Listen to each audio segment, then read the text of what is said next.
Chapter number 18 हमने जो पहला डिस्कशन किया वो क्या किया अभी सारा प्रोडक्शन। ये जो सारा डिस्कशन किया ना that is about production, converting inputs into outputs. और अब उसमें हमें ये समझ आ गया कि किसी भी बिजनेस अगर कोई मेहनत कर रहा है, प्रोडक्शन कर रहा है, तो उसका बेसिक ऑब्जेक्टिव है कि वो ज्यादा से ज्यादा वैल्यू ऐड करके ज्यादा से ज्यादा प्रॉफिट जनरेट करे। और वैल्यू एडेड और प्रॉफिट दो अलग बातें हैं, हमें ये भी समझ आ गया। ठीक है, अच्छा सेकंड हेडिंग डाल रहे हो इस चैप्टर की, inventory management. Inventory management, inventory, inventory का वर्ड सुना हुआ है ना, इन्वेंट्री मैनेजमेंट। इन्वेंट्री क्या होता है यार? इन्वेंट्री, एक स्कूल की इन्वेंट्री क्या होगी? चलो बताओ। एक स्कूल है, अगर स्कूल बिजनेस तो पता है ना, मैं स्कूल है उसकी इन्वेंट्री क्या होगी? टेल मी, इन्वेंट्री क्या होगी स्कूल की? इन्वेंट्री पता नहीं, पता स्टॉक कहते थे ना इसको, स्टॉक्स। स्टॉक, स्टॉक पुराना नाम था और इन्वेंट्री नया नाम है।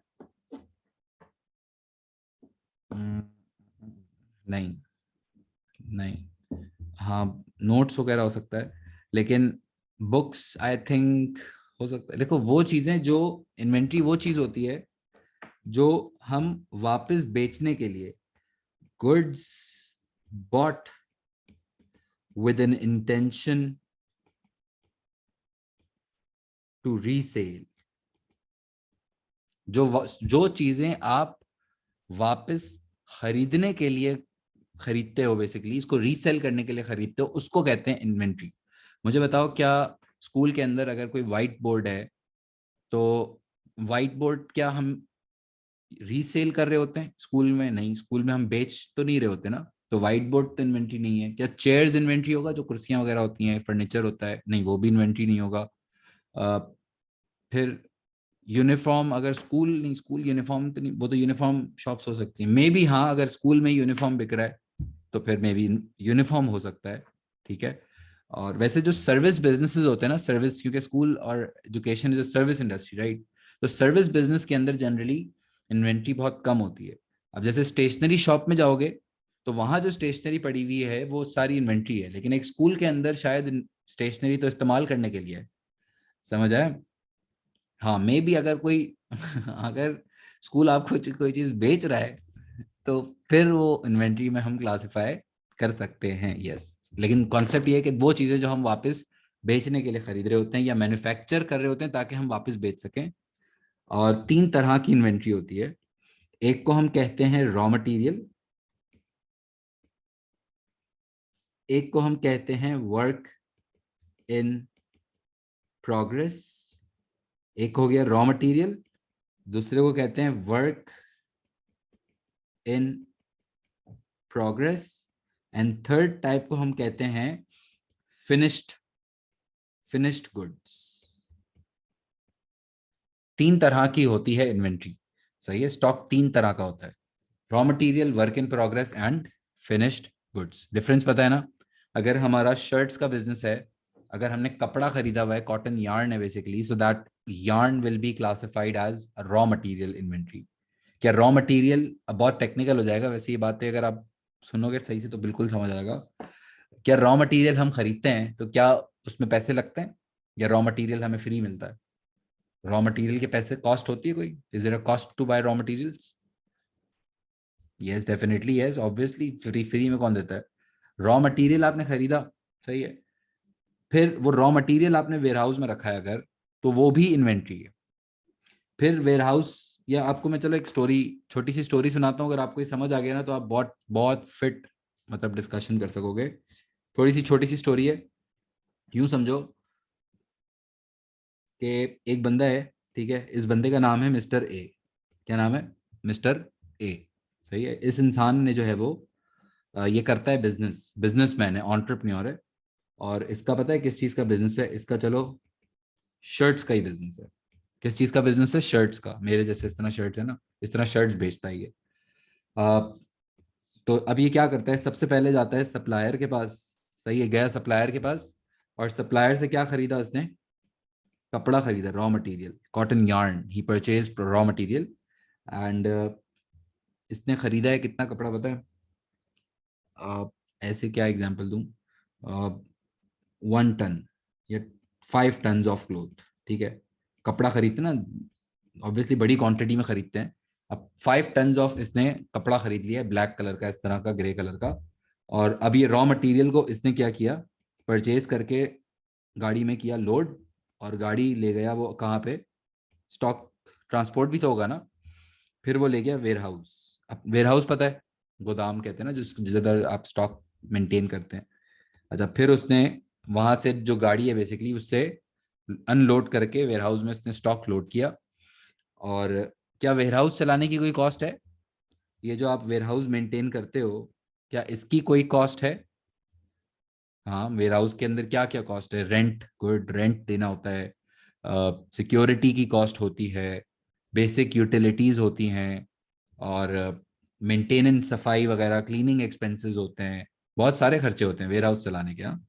और खैर, वेयर हाउस के बाद फिर जब प्रोडक्शन करनी थी, तो वेयर हाउस से उन्होंने निकाला सामान गाड़ी में, और अब ये सारा जो रॉ मटेरियल इसने खरीदा था ये लेकर गया कहाँ पे, अपनी फैक्ट्री के अंदर। एक मशीन्स, इक्विपमेंट वगैरह लगे हुए थे वहां पे, जाहिर है कोई फैक्ट्री भी होगी, ये फैक्ट्री है इसकी। सही है। अब यहाँ पे लोग भी काम कर रहे हैं, मशीन्स भी हैं, इक्विपमेंट्स भी हैं। अब कपड़ा जो है ना वो बेसिकली समझो फैक्ट्री के अंदर आ गया है। और अब फैक्ट्री के अंदर उस कपड़े के ऊपर, उस धागे के ऊपर, उस button, what ever the raw materials he bought, उस पर प्रोसेस चल रहा होगा, है ना। वो प्रोसेस कर रहे होंगे मशीनों में। खैर, I can search the Google as well. कभी ऐसी क्लास के बाद रैंडम, क्यों सर्च करने का मैं इसलिए कहता हूँ, अक्सर क्लास में बोलता रहूंगा कि ना, जब आप टॉपिक पढ़ो ना, और आप उसके ऊपर ऐसे ही रैंडमली जस्ट गूगल पे लिख दो, जैसे क्लोथ मैन्युफैक्चरिंग फैक्ट्री लिख दो, तो आपको जो पिक्चर्स भी सामने देख लोगे ना, तो आपकी विजुअलाइजेशन बहुत स्ट्रांग हो जाएगी।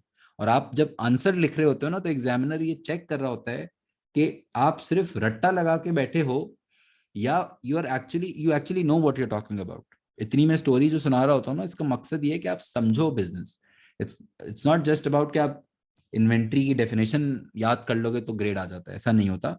आपको समझ आना चाहिए कि ये स्टॉक होता क्या है, उसकी बैक एंड वर्किंग क्या होती है, वो कैसे चलता है, तब आप आंसर की क्वालिटी दे सकोगे। Because you will be talking and you will be writing about your understanding, not रट्टा। रट्टा भी चाहिए होता है टू बी ऑनेस्ट, लेकिन अंडरस्टैंडिंग ज्यादा चाहिए होती है। सही है। खैर, ऐसा ये फैक्ट्री में लेकर गया। अब फैक्ट्री के अंदर उसने प्रोसेस वगैरह किया, फिर फैक्ट्री से इसने गाड़ी मंगवाई, एक और लोड किया सामान, बड़ी गाड़ी मंगवाई अब। और इसने इस गाड़ी को काफी जगहों पे, आउटलेट्स हैं इसकी, लेट से डीएचए में आउटलेट है, एक गुलशन में आउटलेट है, इस तरह के होता है ना, लेट से आउटफिटर्स वगैरह होंगे, जो भी रैंडम उसने डिफरेंट एरियाज में जो आउटलेट्स हैं, वहां पे उसने जो इनकी सेल्स आउटलेट बनी हुई है, ये इनकी आउटलेट बनी हुई है, लेट से डॉल्मेन मॉल के अंदर है, ठीक है। और यहाँ पे आउटलेट की कॉस्ट होती है, आउटलेट चलाने की कोई कॉस्ट होगी। अगर डॉल्मेन मॉल में मेरी लेट्स से आउटफिटर्स की, जिसकी, या आउटफिटर्स वाला बॉय लेट्स से, तो क्या इसकी कॉस्ट होगी आउटलेट्स की? डेफिनेटली। आउटलेट्स के भी रेंट होता है, आउटलेट्स की भी यूटिलिटीज होती हैं, आउटलेट्स के अंदर सेल्समैन घूम रहे होते हैं जो सैलरी लेते हैं, वो सब कॉस्ट है यार। कितने खर्चे हैं देखो बीच में। और फिर आउटलेट पे बताओ आप कौन आ रहा होगा? हमारे जैसा इंसान जा रहा होगा, जिसको हम कहते हैं कस्टमर। कस्टमर जो है वो क्या कर रहा होगा? आउटलेट विजिट कर रहा होगा, है कि नहीं? और कस्टमर क्या देखता है? कस्टमर, आप लोग जाते हो अगर कोई शर्ट परचेज करने, तो आप क्या देखते हो? आप देखते हो यार कलर कौन सा अच्छा है, स्टाइल कौन सा अच्छा है, फिट आ रहा है नहीं आ रहा, इस तरह की बातें। एज अ कस्टमर हम तो किसी और ही एंगल में होते हैं। लेकिन एक बिजनेस के परस्पेक्टिव से, इस इंसान के परस्पेक्टिव से सोचो। इस इंसान को ये बात पता है, सुनना ये बात अब समझ आएगी। इस इंसान को ये बात पता है कि जब एक कस्टमर दुकान के अंदर आता है ना, तो वो सिर्फ कपड़ा खरीदने के, शर्ट खरीदने के पैसे नहीं दे रहा। अगर मैं जा रहा हूँ लेट्स से आउटफिटर शॉपिंग करने, तो मैं तो सिर्फ शर्ट के पैसे दे रहा हूँ। लेकिन इट्स नॉट जस्ट द कपड़ा, जो सेल्समैन की सैलरी है, जो उस दुकान का रेंट है, जो ऊपर यूटिलिटीज, जो एसी चल रहा है, फिर पीछे ये जो गाड़ी है, फिर जो फैक्ट्री है उसके खर्चे, फिर वेयर हाउस के खर्चे, फिर रॉ मटेरियल इटसेल्फ के खर्चे, इतने खर्चे हैं बीच में। समझ आ रहा है? और ये सारे खर्चे, फिर मैं, जैसे इसकी एक लास्ट एग्जांपल, अब पूरा आप लोग साइकिल आई थिंक समझ गए हो ना। अब जैसे रॉ मटी, इधर देखना स्क्रीन पे, एक सेकंड देख लो फिर कॉपी करना। रॉ मटेरियल की कॉस्ट, फिर इस गाड़ी की कॉस्ट, फिर वेयर हाउस की कॉस्ट, फिर इसके बाद इसकी गाड़ी, ये अगर गाड़ी की कॉस्ट, जरूरी नहीं है इसी तरह से हो सकता है किसी वक्त आप चेंज भी कर सकते हो, किसी का वेयर हाउस छोटा होगा, कोई ट्रांसपोर्टेशन में बचाता होगा पैसे, जिस तरह आप बचा सको बेसिकली। फिर फैक्ट्री चलाने की तो मेजर कॉस्ट, फिर इस गाड़ी की कॉस्ट, फिर अगेन आउटलेट की कॉस्ट। अब अब सुनना ये साइकिल, इसने कितना रॉ मटेरियल खरीदा था? स्टोरी समझ आ रही है ना मेरे ख्याल से, मुश्किल तो नहीं हो गया। 5 टन ऑफ क्लोथ ना, कपड़ा इसने 5 टन खरीदा था। अब इस 5 टन कपड़े के अंदर इसने, पता है, ही manufactured let's say 10,000 shirts. 10,000 shirts इसने बना लिए और डीएचए में कुछ भेज दी, गुलशन में कुछ भेज दी। इस तरह से उसने 10,000 शर्ट्स को स्प्रेड कर दिया through out Karachi, let's say. सही है। अब बताओ, टोटल कॉस्ट अगर ये निकालना चाहे, टोटल कॉस्ट कैसे निकालेगा? टोटल कॉस्ट का मतलब टोटल खर्चा। ये रॉ मटेरियल ऐड करेगा, फिर उसमें ट्रांसपोर्ट कॉस्ट ऐड करेगा, वेयर हाउसिंग कॉस्ट ऐड करेगा, फैक्ट्री की कॉस्ट ऐड करेगा, आउटलेट्स की कॉस्ट ऐड करेगा, खर्चे खर्चे खर्चे खर्चे ऐड करेगा, सारे खर्चे, यस, डायरेक्ट इनडायरेक्ट सारे खर्चे ऐड कर देगा। टोटल कॉस्ट इसकी आ रही है, कितनी आ रही है?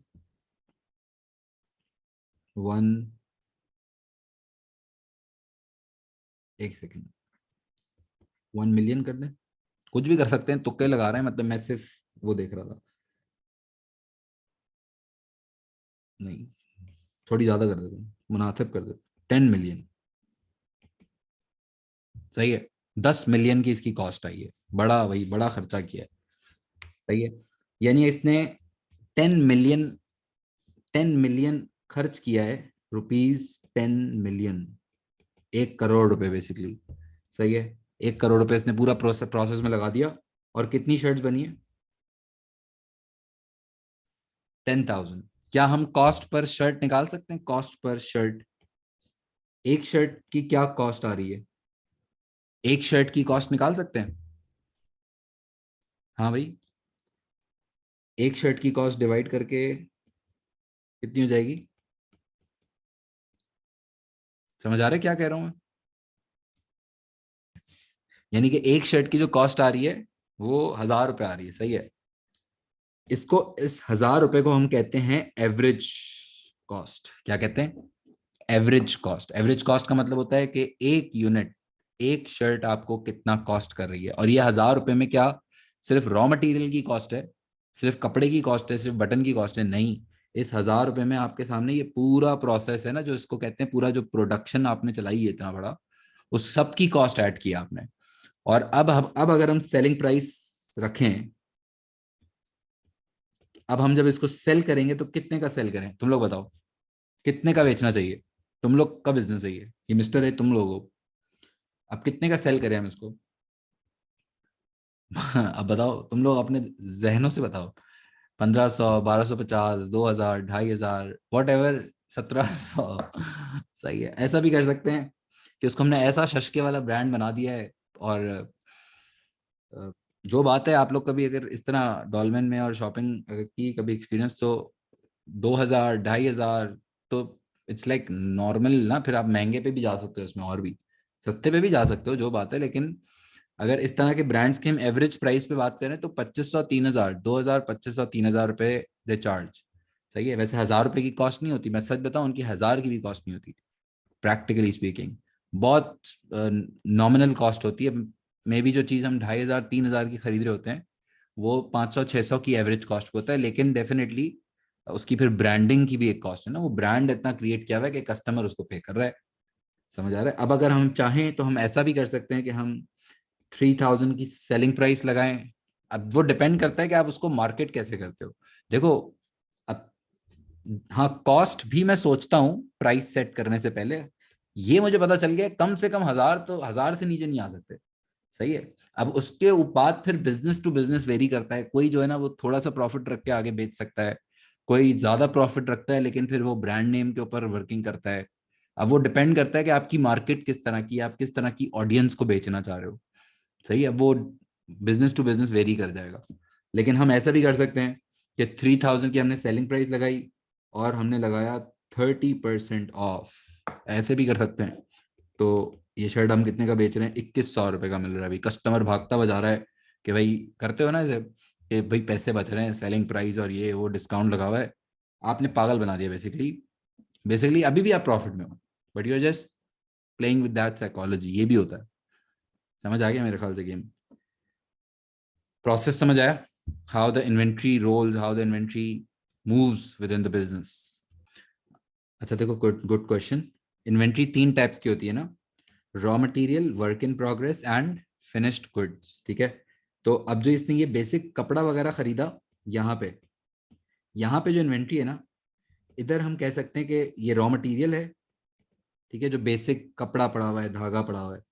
फिर जो यहाँ पे काम चल रहा है ना, उसके ऊपर प्रोसेस जो चल रहा है फैक्ट्री के अंदर, जो अभी फाइनल शर्ट भी नहीं है और अब रॉ मटेरियल भी नहीं है, it's like somewhere in between, अभी खत्म, फिनिशिंग बाकी है लेट से, उस इन्वेंट्री को कहते हैं वर्क इन प्रोग्रेस। क्या कहते हैं? Work in progress, where the stock is neither in the form of raw material and it's neither in the form of finished goods, it's in the process, उसको कहते हैं work in progress. और अब ये जो फाइनल आउटलेट पे shirts display की हुई हैं, इसको हम कहते हैं फिनिश्ड गुड्स, ठीक है, फिनिश्ड गुड्स, ठीक है। अच्छा, फिर उसके बाद एक वर्ड होता है, या एक जो इसी से रिलेटेड एक कॉन्सेप्ट है, जिसको कहते हैं इफेक्टिव इन्वेंट्री मैनेजमेंट।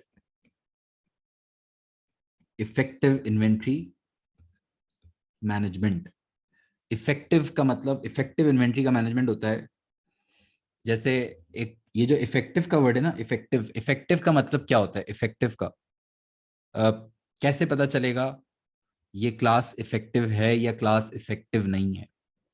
कैसे पता कि, अगर लेट से, सुनो, इफेक्टिव का जब भी वर्ड है ना, तो इसका वर्ड आप किसके साथ लिखोगे? ऑब्जेक्टिव, मकसद, कि आपका मकसद क्या है। अब इफेक्टिव के साथ जो वर्ड आपके माइंड में पॉप करना चाहिए, उस वर्ड को कहते हैं द ऑब्जेक्टिव। जैसे अगर मुझे पता करना है कि ये क्लास इफेक्टिव होगी या नहीं, तो I should compare this with my objective, कि क्लास में मेरा ऑब्जेक्टिव था कि आज मुझे प्रॉपर इन्वेंट्री पे बात करनी है, जिसमें मैं समझा भी सकूं और तुम लोग समझ भी सको। तो अगर ये ऑब्जेक्टिव अचीव हो जाता है, तो I would say that yes, this was an effective class. समझ आ रहा है? अगर मैं आपको क्लास अभी आज स्टार्ट करता और मैं बताता कि यार ये जो माइक है ना, इस माइक कंपनी का क्या सीन है, ये कहाँ से स्टार्ट हुई, और पूरा मैं सच बोलता, रियल फैक्ट पे बात करता और पूरी क्लास में माइक पे बात करता रहता, तो फिर समझ तो आता, सच भी होता, लेकिन that would not have been effective, because objective ये नहीं था कि माइक के बारे में हम बातें करें। समझ आई? यानी इफेक्टिव का मतलब होता है कि क्या आपका मकसद अचीव हो रहा है या मकसद अचीव नहीं हो रहा है। इसी तरह इफेक्टिव इन्वेंट्री मैनेजमेंट का मतलब होता है कि स्टॉक मैनेज करने का ऑब्जेक्टिव क्या है, what's objective of effective inventory management. So basically there are two objectives. Number one, the business should try to avoid overstocking. Number two, the business should try to avoid understocking. Two things. अगर आप effectively inventory manage करना चाहते हो, तो दो objectives हैं, you should neither be over stock and you should neither be under stock. ये दो बातें। अच्छा, अब कैसे पता चलेगा? अब मुझे बताओ, चलो तुम लोग से एक क्वेश्चन है कि अगर हमारे पास इन्वेंट्री है 500 यूनिट्स की, लेट्स से स्टॉक पड़ा हुआ है 500 यूनिट्स का, या ये एक, चलो और एग्जांपल है इजी, ये कनेक्ट कर जाओगे ज्यादा। ये जो मिस्टर ए ने बिजनेस किया, कितनी इन्वेंट्री इसने होल्ड की हुई है? 10,000 शर्ट्स, 10,000 शर्ट्स की इन्वेंट्री है इसके पास, फाइनल फिनिश्ड गुड्स की। तो मुझे बताओ, इज ही ओवर स्टॉक्ड और अंडर स्टॉक्ड? मिस्टर ए का आप जो बिजनेस देख रहे हो, इस मिस्टर ए के बिजनेस में मैं क्या कहूंगा, is this guy overstocked और is this guy understocked? How do we know it? How do we किससे कंपेयर करूं इसको मैं? ऐसे तो नहीं बता सकते सर, 10,000 का नंबर देख के तो नहीं बता सकते कि ओवर स्टॉक या अंडर स्टॉक। पता है क्या चीज देखनी पड़े? डिमांड। ओ यस, नाइस, सही है। जो चीज मुझे कंपेयर करना पड़ेगी ना, कंपेयर विद डिमांड, गुड, ये चेक करना पड़ेगा कि कस्टमर कितने हैं। अगर इसकी जो एवरेज डिमांड है, अगर जो इसकी अप्रोक्सीमेट सेल है लेट से वो 500 शर्ट्स या 600 शर्ट्स है, अप्रोक्सीमेट इसकी डिमांड इतनी है 500 600 शर्ट्स की, तो फिर तो मैं कहूंगा you are too much over stock man, क्या कर रहे हो, समझ आया। लेकिन अगर इसकी डिमांड है 50,000 शर्ट्स की, अब अगर 50,000 शर्ट्स की एवरेज डिमांड है तो मैं कहूंगा यार यू आर जस्ट होल्डिंग 10,000, मतलब दैट्स अंडर स्टॉकिंग। यानी एग्जाम द पॉइंट इज कि ये नंबर जो है ना, ये ओवर स्टॉकिंग अंडर स्टॉकिंग नहीं बता सकता, हमें उसको डिमांड से कंपेयर करना पड़ेगा ना, कि आपको जरूरत कितनी है बेसिकली, और आप जरूरत से कंपेयर करोगे तो पता चलेगा कि आपने ज्यादा रखा है या कम स्टॉक रखा हुआ है। Getting my point? सही है। और अगर इसकी डिमांड अगर इसकी डिमांड है 8,000 शर्ट्स, 9,000 शर्ट्स अप्रोक्सीमेट, अगर इतनी डिमांड है तो फिर मैं कहूंगा yes okay, so now that's a nice level, you have just maintain that good balance. समझ रहे हो? अब यानी मैं डिमांड से कंपेयर करके बता सकता हूँ। एक बात और बताओ, तुम लोग से ही सवाल है, ये भी सोचने वाला, कि जब ये कहाँ गया, कहाँ गया मिस्टर ए, जब ये जो मिस्टर ए है, जब ये सप्लायर के पास गया होगा तो इसने बोला होगा ना कि मुझे 5 टन चाहिए कॉटन यार्न, तो क्या इसने स्टॉक जब खरीदा होगा, जब इनिशियली 5 टन इसने परचेज किया होगा, तो क्या कोई इसने प्लानिंग की होगी, मतलब कि 5 टन, या ऐसे ही जाके बस सप्लायर को बोला यार दे दे कपड़े दे दे, ऐसा तो नहीं हुआ होगा, कुछ ना कुछ सोचा होगा। और ये 5 टन खरीदने से पहले इसने बाकायदा मार्केट रिसर्च भी शायद की होगी, इसने मे बी कुछ, अभी मार्केटिंग में बात होती है मेनली है कि कस्टमर्स की डिमांड उसने फोरकास्ट करने की कोशिश की होगी, उसने चेक किया होगा कि क्या सीन है, उसने पूरा प्लान किया होगा, वर्किंग्स की होगी, फिर जाके 5 टन ऑफ क्लोथ इसने खरीदा होगा। समझ आ रहा है? ऐसे ही जाके नहीं खरीद लिया। सो द पॉइंट इज कि जब आप खरीदने भी जाते हो ना, इनिशियल जब यहाँ से शुरू भी करते हो तो आपको प्लानिंग करनी पड़ती है, आपको डिमांड पहले देख लेनी होती है, फिर आप प्लानिंग शुरू करते हो। समझ आया? और एक और बात कि अगर इसने, सुनना ये बात है बहुत इंपॉर्टेंट, अगर इसने ये 5 टन ऑफ क्लोथ नहीं खरीदा होता, इसने लेट्स से ये बिजनेस साइकिल में ही ना पड़ा होता, सही है, इसको लगता कि अभी इन्वेंट्री खरीदने की जरूरत नहीं है अगर, तो फिर ये 5 टन ऑफ क्लोथ अगर ना खरीदता, फिर गाड़ी ना कराता, फिर वेयर हाउस में स्टॉक ना आता, फैक्ट्री के खर्चे बचते, आउटलेट की बीच में जो कॉस्ट थी वो बचती, ओवरहेड वगैरह, कितने पैसे बचते? 1 मिलियन, नहीं 10 मिलियन। एक बात बताओ कि अगर इसने ये स्टॉक नहीं खरीदा होता या कम खरीदा होता, क्या ये वाला जो पैसा है, क्या ये कहीं और यूज कर सकता था? अगर 10 मिलियन स्टॉक पे लगाया है उसने, तो 10 मिलियन अगर ये स्टॉक्स में इन्वेस्ट ना करता, तो क्या इस 10 मिलियन का कोई ऑल्टरनेट यूज हो सकता था? Is there any alternate use of this 10 million, या नहीं सिर्फ स्टॉक ही खरीद सकते हो? नहीं, अगर आप स्टॉक ना खरीदते या कम खरीदते तो आप ये पैसा बचा के आप कहीं और भी इन्वेस्ट कर सकते थे, आप एक्सपैंड कर सकते थे, आप उसको कुछ भी, चलो जरूरत भी नहीं थी तो जाके आप बैंक में रख देते, आपको फिर भी रिटर्न मिल जाता। यानी कि ये जो 10 मिलियन है ना, 10 मिलियन जो इसने स्टॉक में लगाया है, इस इसने बेसिकली, इसको कहते हैं, इसने ये बेसिकली फाइनेंस अपना ब्लॉक किया है, पैसा फंसता है इसमें। आप सोचो ना, अगर आपका पैसा फंस रहा है, उसकी भी कॉस्ट है, मतलब आप उसको कहीं और इस्तेमाल कर सकते थे। अगर यूं समझो कि मैं अगर नोट्स प्रिंट करवाता हूँ, सही है, अगर मैं बोलूँ कि नोट्स प्रिंट करा दो पूरे साल के एक साथ, सही है, अब इतना बड़ा अमाउंट बन जाता है उस प्रिंटिंग में, इतने सारे स्टूडेंट ज्यादा होते हैं, तो अब इतना कॉस्ट बन जाती है कि वो कॉस्ट मेरी जेब से जा रही है, खर्च नहीं हो रही, पैसे वापस आ जाएंगे, है ना, जाहिर है जब ये जैसे बेच रहा है तो वापस आ जाएंगे, लेकिन ब्लॉक तो हुआ ना। जितना ज्यादा आप स्टॉक रखना शुरू करोगे उतना ज्यादा पैसा आपका ब्लॉक होना शुरू होता है, खर्च नहीं हो रहा, खर्च भी हो रहा है लेकिन वो वापस रिकवर होगा, लेकिन ब्लॉक तो हो जाता है ना 2 4 6 महीनों के लिए। तो ये बड़ा सोच समझ के फैसला करना होता है कि आप अगर बहुत ज्यादा इन्वेंट्री खरीद रहे हो, अगर आप ओवर स्टॉक, तो जरूरत से ज्यादा स्टॉक अगर स्टॉकिंग की हुई है, तो आपका अच्छा खासा फाइनेंस भी ब्लॉक होगा, उस फाइनेंस के ऑल्टरनेट यूजेस भी थे जो आप इंजॉय कर सकते थे। तो सोच समझ के स्टॉक खरीदना, और उतना खरीदना जितनी जरूरत है, वरना तो फजूल में आप पैसे फंसा के बैठे होगे बेसिकली। पॉइंट समझ आया? तो ये भी बड़ा सोचने वाली बात है कि कितना स्टॉक खरीदना है। इसी को कहते हैं, तभी ये टॉपिक शुरू हुआ है, इफेक्टिव इन्वेंट्री मैनेजमेंट। और इफेक्टिव इन्वेंट्री मैनेजमेंट का मतलब होता है कि आप ज़रूरत से ज़्यादा भी ना रखें और ज़रूरत से कम भी ना रखें। अब तो पॉइंट्स तुम लोग बताओ बस, कंक्लूड करने से पहले, कि अगर हम ओवर स्टॉकिंग करते हैं, ज़रूरत से ज़्यादा अगर हम स्टॉक रखते हैं तो कोई प्रॉब्लम है? What are the problems of over stocking?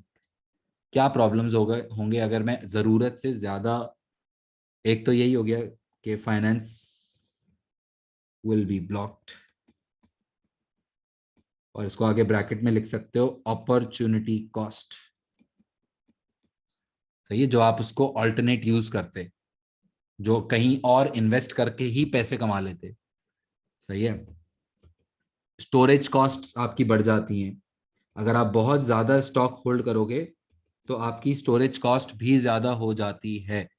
सही है, जिसमें फिर रेंट आ गया, सिक्योरिटी कॉस्ट आ गया, मेंटेनेंस आ गया, बहुत सारी कॉस्ट हैं, इंश्योरेंस आ गया।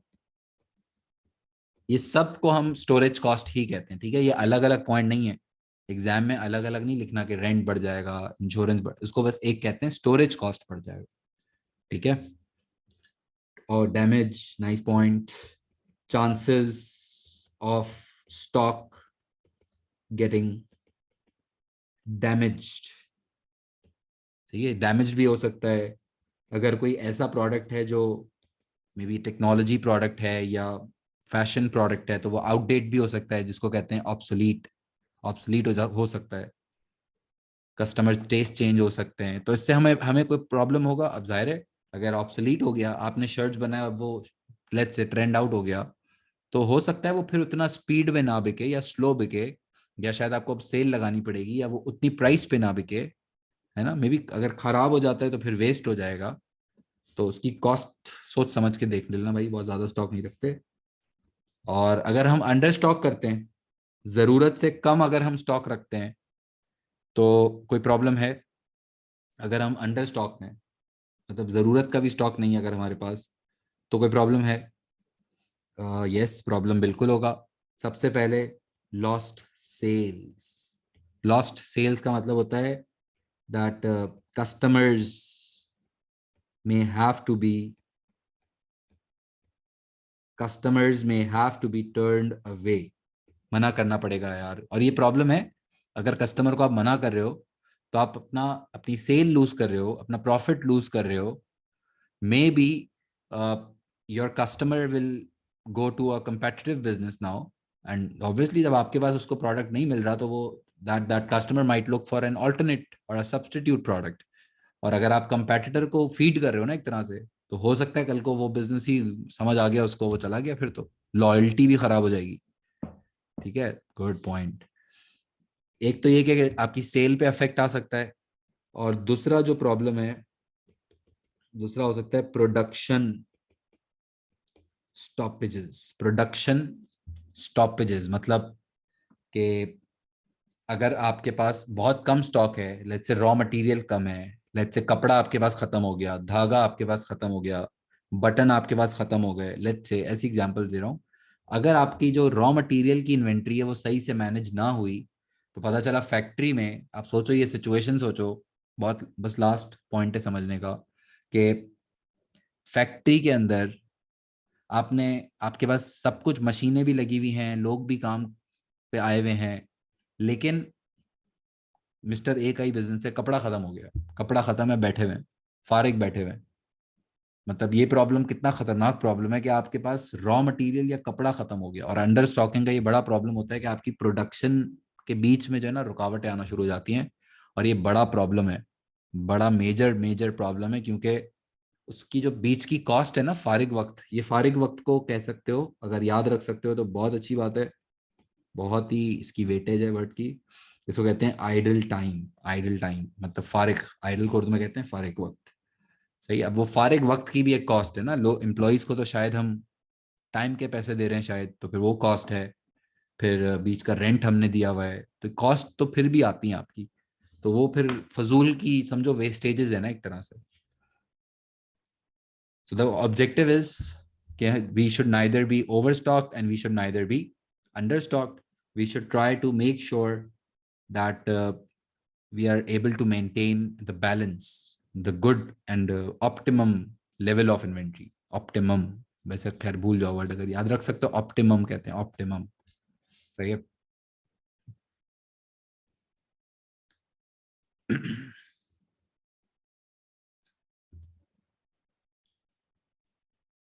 और वैसे यार कुछ बिजनेस होते हैं, वैसे तो खैर बहुत रेयर होता है, लेकिन कुछ बिजनेसेस शायद जानबूझ के भी ओवर स्टॉक करें, थोड़ा सा जरूरत से ज्यादा रख लो. लेट्स से बल्क में आप खरीद रहे हो, डिस्काउंट मिल रहा है, चलो खरीद लो यार. या आगे आपको लग रहा है कोई शॉर्टेज होने वाली है या डॉलर का रेट बढ़ने वाला है या इस तरह की सिचुएशंस होती हैं, तो बिजनेसेस शायद ज़्यादा ओवर स्टॉक भी कर लें. लेकिन ये भी हो सकता है कि बिजनेसेस माइट अंडर स्टॉक, खुद जानबूझ के भी कर रहे हो शायद. जैसे पैसों का मसला चल रहा है, फाइनेंशियली कोई बिजनेस स्ट्रगल कर रहा है, तो शायद अभी बोलेंगे कि यार स्टॉक थोड़ा कम खरीद लो, अब दे चला लेंगे किसी तरह. मे बी फाइनेंशियल प्रॉब्लम्स होते हैं बिजनेस के, तो business would want that they avoid overstocking and understocking. और इसी को हम कहते हैं इफेक्टिव इन्वेंट्री मैनेजमेंट. समझ आ रहा है? Is the concept clear?